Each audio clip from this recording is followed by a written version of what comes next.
perfect harmony. Tenerife's north-south divide offers the best of both worlds. Tenerife, for those who know it, is famous for being an island of two halves: the south, a land of sunshine; the north, filled with rainforest and bananas. Stan Cullimore stayed at Hotel Jardins de Nivaria next to Playa Fanabe Beach by Stan Cullimore for the Daily Mail, published 14:10 Greenwich Mean Time, the 26th of October 2019, updated 14:17 Greenwich Mean Time, the 26th of October 2019. Tenerife is famous for its sun, sea and sangria. It's also famous, for those who know it, for being an island of two halves.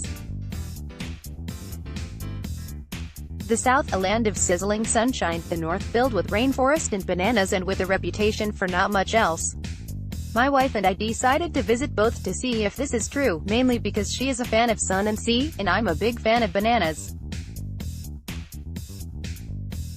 In the southwest, we stayed at the Hotel Jardins de Nivaria, next to the beach of Playa Fanabe.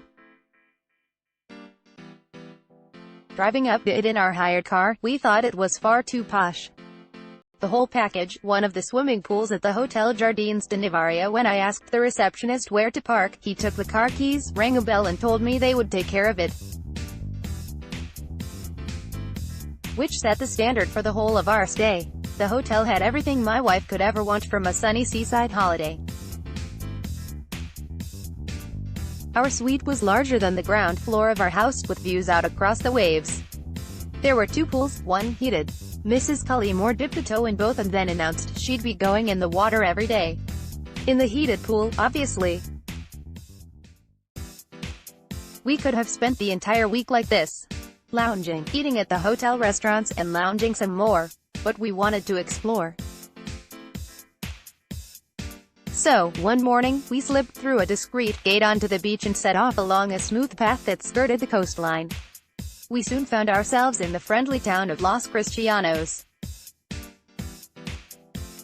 Walking away from the beachfront tourist bars, we discovered quiet, chic streets, pavement cafes and a bustling little harbor. Seems there is more to the south than hotels and pools. The next day, we drove off, heading east along the southern coast, finding several pretty villages within easy reach. We stopped off for lunch at La Tejida, a kite surfer's playground, with Montana Roja, the Red Mountain, rising above the bay. Later in the week, local guide Anchor and I drove north, leaving my wife in the south by the pool. According to Anchor, geography has always divided Tenerife. Years ago, the south was a dry, hot land without much water. The north was the place to be. The volcanic soil allowed crops to grow and, importantly, there was rain. Hiking in Tata National Park, which has the tallest volcano outside Hawaii, but then someone found underground water in the south. Pretty soon, the price of land went up and package holidays took off. Which explains why the north is where you need to go if you want old market squares of locals, although some tourists are now beginning to clock this and a few boutique hotels have opened. The road north took us through pine forests, across miles of broken lava, before bringing us to the foot of El Tata, the tallest volcano outside Hawaii. This part of the island is so otherworldly that NASA uses it to test robots destined for Mars. Later, we found ourselves high on a cliff, as Anchor tried to point out the small town of Garachico far below us, where he swims in man-made sea pools. Trouble was, it was half hidden by a blanket of white. Locals call this fluffy phenomenon the Sea of Clouds. La Laguna used to be a lagoon, hence the name. When it dried up, the Spanish built their capital in the remains. It was the first planned peace town, built in 1510 with no defensive walls. It was such a success the pattern was copied elsewhere, which is probably why it reminded me of Havana.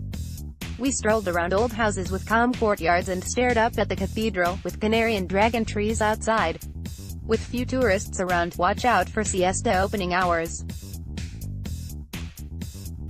After lunch, we set off for the nearby rainforest of Anaga Park, where I found myself surrounded by cool, green shade and being serenaded by a flock of Tenerife goldcrest birds.